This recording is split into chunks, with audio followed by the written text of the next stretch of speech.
جو آپ اور ہم نے مل کے یہ مسائل کو حل کرنا ہے. سوچیے اگر ہم نے ان مسائل کا حل کر لیا تو کتنی بڑی اپرچونٹی ہمارے پاس ہے. سیلف بلیف کو بدلنے کے لیے ہمیں کتابیں پڑھنی ہوگی, ہمیں نئی چیزوں کو ٹرائی کرنا ہوگا, نئی سکل سیکھنی ہوں گی, ہمیں کچھ نہ کچھ اس سے کمانا ہوگا. اگر نوجوان آج کے دور میں خود کوئی چیز پروڈکٹ بنا کے بیچ کے پیسہ کما سکتے ہیں نا, یقین کریں ان کا جو سیلف بلیف ہے وہ اس کے اندر بہت بڑی پازیٹیو امپیکٹ آئے گا. دیکھیں اٹس اے کمپیٹیٹیو ورلڈ, ہمیں اپنے آپ کو اس لیول پہ تیار کرنا ہوگا. امریکن کوئی لکھوا کے نہیں آیا کہ وہ بہت بریلینٹ قوم ہے, ذہین ہے. ہاں وہ اپنے دماغ کو زیادہ استعمال کرتے ہیں, اس لیے دنیا میں سب سے زیادہ سٹارٹ اپس وہاں شروع ہوتے ہیں.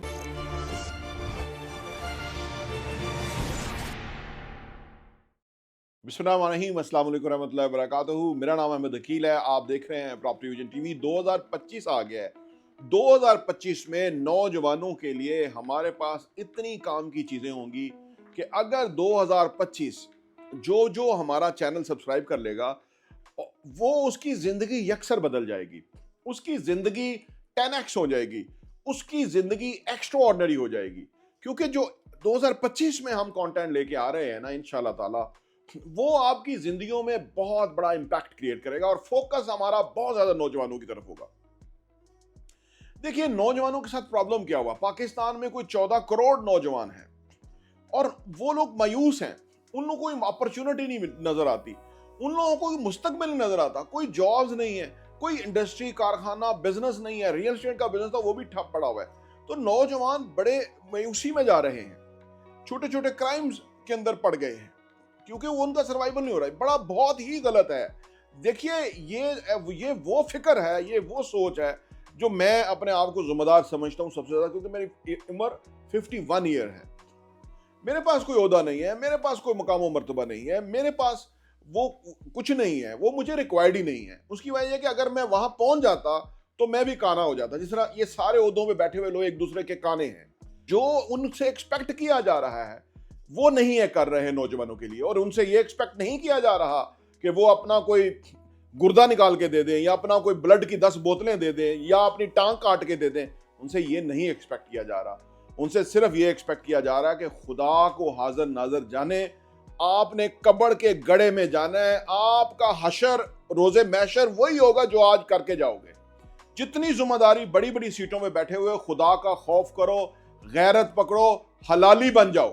جو آپ کے ذمے کام ہے, جس کا آپ کو معاوضہ ملتا ہے, جس کے لیے آپ کو وہاں بٹھایا گیا ہے, جس کے لیے آپ کو پوزیشن مقام و مرتبہ دیا گیا ہے, اس میں حرام نہ کھاؤ, رشوت نہ کرو, اقربا پروری نہ کرو, سفارش نہ سنو, انصاف کے مطابق کام کرو.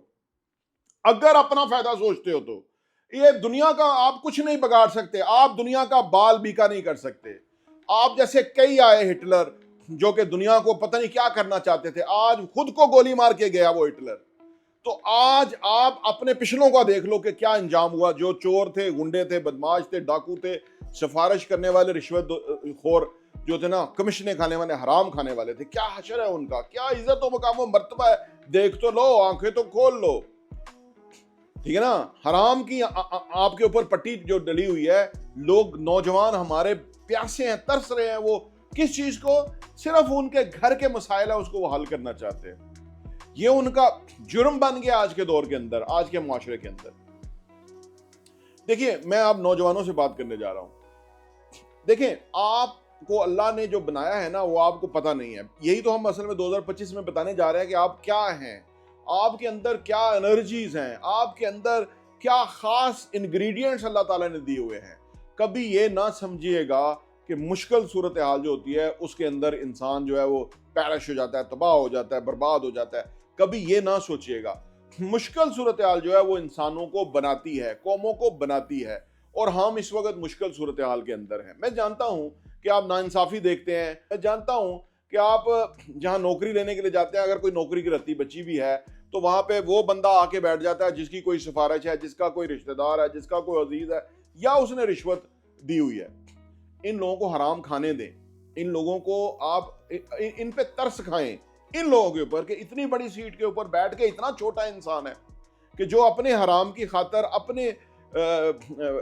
اپنے لالچ کی خاطر جو ہے وہ کس لیول پہ گر رہا ہے, کتنا وہ جو ہے اپنے آپ کو نقصان پہنچا رہا ہے. تو آپ ان پہ ترس کھائیں.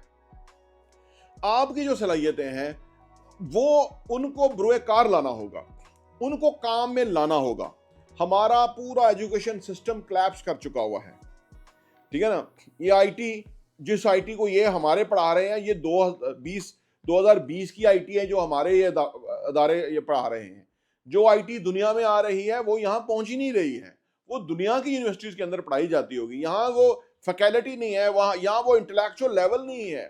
تو لہٰذا آپ ان کے پیچھے پھر کے اور خوار ہوں گے, ڈگریوں کے پیسے دیں گے. لڑکوں بچوں کے پاس ڈگری بھی ہوتی ہے تو وہ کام نہیں ہو سکتا, وہ ان کو وہ سکلز نہیں ہیں جو کہ چاہیے, جو دنیا میں ایکسیپٹ ہوتی ہے. انفارچونیٹلی جتنا دنیا کے اندر آج اور ملک بہت آگے جا رہے ہیں, انڈونیشیا آگے جا رہا ہے, انڈیا آلریڈی آئی ٹی وغیرہ میں آگے ہے, اس طرح بہت سارے ممالک آئی ٹی میں آگے جا رہے ہیں, اور وہ ہمارے جو ہے نا وہ آئی ٹی کی طرف پڑھ رہے ہیں, وہ ڈگریاں لے رہے ہیں, لیکن اس کا کوئی فائدہ نہیں ہے, ان کو جابس نہیں ملتی. تو دیکھیں یہ ہمارا پرابلم ہے. ہمارا ہیلتھ سیکٹر ڈیزاسٹر ہو گیا, تباہ ہو گیا. ہیلتھ سیکٹر کے اندر آپ کہیں چلے جائیں آپ کو کمپیٹنٹ لوگ ہی نہیں ملیں گے. رش اتنا ملے گا آپ کو سرکاری ہاسپٹلس کے اندر. یہ مسائل ہیں, یہ مسائل ہم نے حل کرنے ہیں.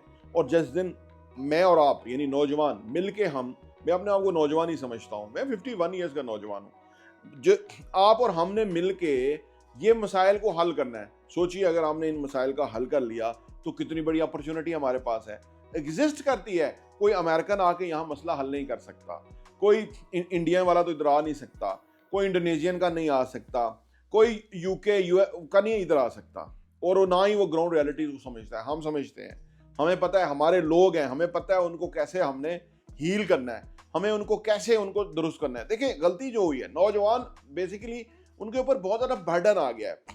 مسئلہ یہ ہوا ہے کہ یہ جو نوجوان ہیں, ان کے جو والدین ہیں, جو میری عمر کے اور مجھ سے زیادہ عمر کے لوگ ہیں, وہ دور کچھ اور تھا. اس دور کے اندر بہت ہی سلیکٹیو کیریئرز ہوتے تھے, بچے خود بخود ان کیریئرز میں چلے جاتے تھے, ان کو کوئی نہ کوئی اپرچونٹی اور وہ مل جاتا تھا. لیکن آج کیونکہ کیریئرز بہت زیادہ ہو گئے ہیں, پیرنٹس کی جو ہے نا وہ اتنی اپنا جو ہے نا ان کا لیول نہیں ہے, ان کا اپنا ایک وہ پریپریشن نہیں ہے, وہ ان کی مطالعہ اسٹڈی ریسرچ نہیں ہے جس کی وجہ سے وہ نوجوانوں کو گائیڈ کر سکے. تو وہ تو بالکل انہوں نے ہینڈز اپ کر دیا کہ ہمیں تو پتہ نہیں, اب آپ خود جو ہے نا دیکھ لو کیا ہوتا ہے زندگی کے اندر. تو نوجوان کو وہ ڈائریکشن لیس ہو گیا, اور جو ڈائریکشن دینے والے ہیں وہ یہ پنجاب گروپ آف کالجز, یہ جو بیکن, یہ جو فروبیلز, یہ جو روٹس, یہ سارے ہیں, یہ ڈائریکشن نہیں دیتے. یہ انہوں نے ان کو کسٹمر بنا لیا. اب یہ ان کے لیے بہت ہی زبردست کسٹمر ہیں جو کہ پیسہ لے کر کے آ رہے ہیں اور ان کی امپائرز بن رہی ہیں. بلیو ایریا میں ایک پلازا کرائے پہ لگا ہے, 2 کنال کا وہ پلازا ہے بلیو ایریا کے اندر, 2.25 کروڑ روپیہ منتھلی اس کا کرایہ ہے. اور وہ روٹس نے لیا, یا بیکن ہاؤس نے لیا, یا فروبیلز نے, یا جنہوں نے لیا, یہ بڑے برانڈز نے لیا. اس کی وجہ یہ ہے کہ ان کا مال بہت بکتا ہے. نوجوان ان کے ٹریپ میں بہت جلدی آ جاتا ہے. یہ فارن یونیورسٹی کے ساتھ ایفیلیشن ہے, فلاں ہے, آپ پیسے دیتے جاؤ. کروڑوں روپیہ ان کے اربوں روپیہ, کھربوں روپیہ ان کا بن رہا ہے. اور ان کے جو شہزادے شہزادیاں ہیں وہ تو آپ کی سوچ ہے, وہ یہ سرکاری سیٹوں میں بیٹھ کے بڑی بڑی لیول پہ حرام کمانے والے کیا کماتے ہوں گے جو بیکن اور فروبلز اور یہ جو پنجاب گروپ آف کالج یہ کما رہے ہیں. یعنی اس ملک کے اندر ظلم یہ ہوا کہ ہر ایک نے مسئلے کو بہت بڑا کاروبار بنایا. بجلی کا مسئلہ پیدا ہوا تو سیاستدانوں اور اسٹیبلشمنٹ کے کرداروں نے رینٹل پاور لے کر کے آئے اور اپنی بڑی بڑی کمیشن بنائی, اور آج غریب آدمی اپنے گھر میں وہ بتی جلانے سے قاصر ہے. وہ لوگ خودکشیاں کر رہے ہیں. اس ملک کے اندر کوئی پرابلم, یہ جو پرابلم ہے نا, یہ جو افسوس یہ ہے کہ وہ ایسٹ انڈیا کمپنی گئی تو وہ دوسری کمپنی آگے بیٹھ گئی. ماڈل وہی ہے ان کی. ایسٹ انڈیا کمپنی والے کیا کرتے تھے, آپ نے کبھی سوچ, اب آپ گوگل کریے گا کہ انگریز کا لائف سٹائل ان برے صغیر, وہ کیا کرتے تھے کہ ہمارے یہاں کے جو لوکلز تھے ان کو پیچھے بٹھا لیتے تھے اور وہ گدھے کی طرح ان کو سواری اس کے اوپر کرتے تھے. یعنی وہ انگریز لیٹا ہوا ہے, ایک اس کی ٹانگیں دبا رہا ہے, ایک اس کے بازو دبا رہا ہے, ایک اس کو مالش کر رہا ہے. یہ وہ چلے گئے, اس کی جگہ دوسروں نے لے لی. سسٹم وہی ہے. یعنی وہ جو یہاں کا تھا, جو مالک ہے اس زمین کا, وہ وہیں کا وہیں غلامی اور پستی اور تنگ دستی اور غربت اور بیماری اور ناانصافی اور بے روزگاری کے اندر مبتلا ہے. دکھ سے کہنا پڑتا ہے. دیکھیے یہ مسائل کو نا اوپر سے ذرا پورا سمجھیے گا. جب سمجھیں گے نا تو پھر یقین کریں کہ صبح اٹھ کے میری طرح آپ 8-10 کلومیٹر واک کریں گے, اس کے بعد اچھا ڈریس اپ ہوں گے, اپنے کام پہ ایمفیسائز کریں گے, پیسہ کمائیں گے, کیریئر بنائیں گے, گرو کریں گے, آپ کی زندگی آل ٹوگیدر مختلف ہو جائے گی. مجھے کسی سرکاری نوکری کا ضرورت نہیں ہے, لیکن مجھے سرکاری اداروں سے کام پڑتا ہے. مجھے وہ جو پتھیٹک ٹپیکل گھٹیا مائنڈ سیٹ ہے اس کا سامنا کرنا پڑتا ہے, اور پھر مجھے یہ جو ویڈیو بنانے کا خیال آتا ہے. اور اس لیے میں نوجوانوں کو اپنے ساتھ ملانا چاہتا ہوں. میں کہتا ہوں کہ آؤ ہم ان سانپوں کو اور سپولیوں سمیت ختم کر دیں پاکستان سے. یقین کرو پاکستان بہت گرو کرے گا. ان سانپوں کو سپولیوں سمیت مارنا ہوگا, پھر پاکستان گرو کرے گا. دیکھو یہ بہت بڑی ہماری جنگ ہے, یہ بہت بڑا ہمارا کام ہے, یہ بہت بڑا ہمارا پینڈنگ ورک ہے. انفارچونیٹلی ہمارے پیرنٹس نے نہیں کیا. جب پاکستان بنا تو ان کو اسی وقت چیزوں کو ان آرڈر کر لینا چاہیے تھا. انہوں نے ہلکا لیا. وہ سادہ لوگ تھے, وہ ٹرسٹ اعتبار کرنے والے لوگ تھے, لیکن وہ جو سانپ سپولیے چھوڑ گیا انہوں نے تو پھر اس کو اپنی پھنوں کے نیچے رکھ لیا. اور آج ہم انصاف مانگ رہے ہیں, آج ہم بنیادی حقوق کو ترس رہے ہیں. دنیا ہم پہ ہنس رہی ہے کہ کہاں کھڑے ہوئے ہیں یہ لوگ. لیکن میں آپ کو پروڈکٹیو وے میں آگے لے کے جانا چاہتا ہوں. دیکھیے اپنے اندر ایبلٹیز آپ کے اندر موجود ہیں. دیکھیے آپ کوئی ایسے, اللہ نے ایسے نہیں بھیج دیا, آپ کوئی ایسے نہیں ہے جسے کوئی ماس پروڈکشن کے اندر ہم آئے ہوئے نہیں ہیں. اللہ نے ہمیں بڑا پرپزفلی بھیجا ہے, اور اس نے, میرا ایمان ہے کہ یہ ملک 27 رمضان المبارک کو بنا, یہ اللہ پاک کا خاص ہی تحفہ ہے اور نبی پاک صلی اللہ علیہ وسلم کی خاص محبت ہے.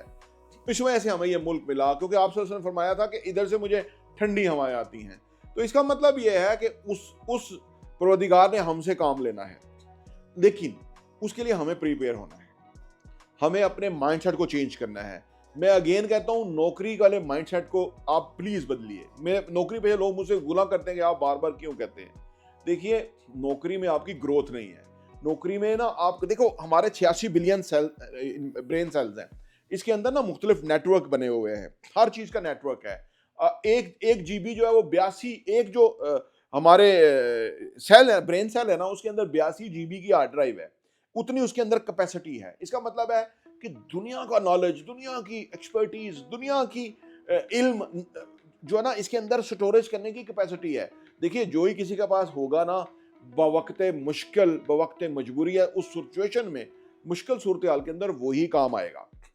جتنا آپ نالج ایکوائر کریں گے, جتنی سکلز ایکوائر کریں گے, جتنا اپنے آپ کو آپ پازیٹیو جو ہے نا ویژولائزیشن, افرمیشنز کے اندر رکھیں گے, آپ بڑے انسان ہیں, اللہ نے آپ کو بھیجا ہے, اس نے آپ کے لیے بہت مقام و مرتبہ رکھا ہے. یہ چھوٹی موٹی 1,00,000 2,00,000 کی نوکری جو ہے وہ آپ کے شایان شان نہیں ہے. اگر آپ اس کو پکا سمجھ گئے نا تو یقین کریں کہ بہت بڑا مستقبل آپ کا سامنے ہوگا. انفارچونیٹلی جو ہمارا پور سب کانشیس بن جاتا ہے نا, جو ہمارا معاشرہ سسٹم, ہمارے رشتہ دار, ہمارا رہنے کی جگہ, وہ ہمارا پور سسٹم سیلف بلیف جو ہے وہ بنا دیتے ہیں.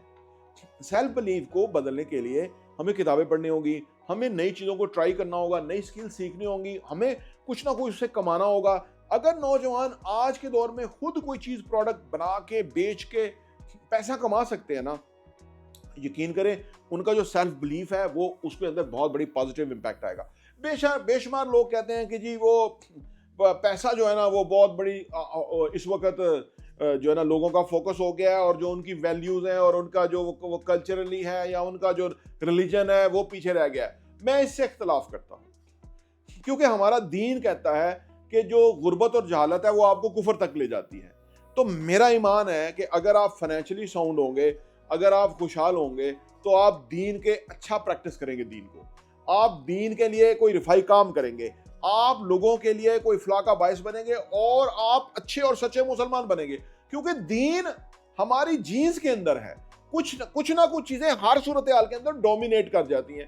جیسے فرض کریں خدا نہ خواستہ پاکستان میں اس وقت آگ لگ جائے, میزائل برس رہے ہوں, تو ہمیں کیا ہوگا, ہم کیا بنیں گے, ہم مجاہد بنیں گے, ہم محب وطن بنیں گے, ہم اپنی افواج کے ساتھ کھڑے ہو کے ان کا مقابلہ کریں گے. کیوں؟ اس وقت نیڈ یہ ہے, اس وقت کی جو نیڈ ہے وہ ہمارا معاشی مستقبل ہے نوجوانوں کا. کیونکہ ان کے گھر میں غربت ہے, ان کے گھر میں بہن ہے, بیٹیاں ہیں, ان کی شادیاں کرنی ہیں, ان کے اور مسائل ہیں. تو وہ آپ سمجھیے وہ ریلیجن کی طرف بھی زیادہ مائل نہیں ہوگی. یہ میں پریکٹیکلی بات کر رہا ہوں. ویسے تو ریلیجن کے بغیر بندہ کما ہی نہیں سکتا. خوشحالی ریلیجن کو ایک طرف رکھ کے نہیں ہے, کیونکہ ریلیجن ہمیں بتاتا ہے کہ ایمانداری کا مظاہرہ کرنا ہے, اور ایمانداری جو ہے وہ آپ کو زیادہ پیسے کی طرف آپ کے آنے کا باعث بنتی ہے.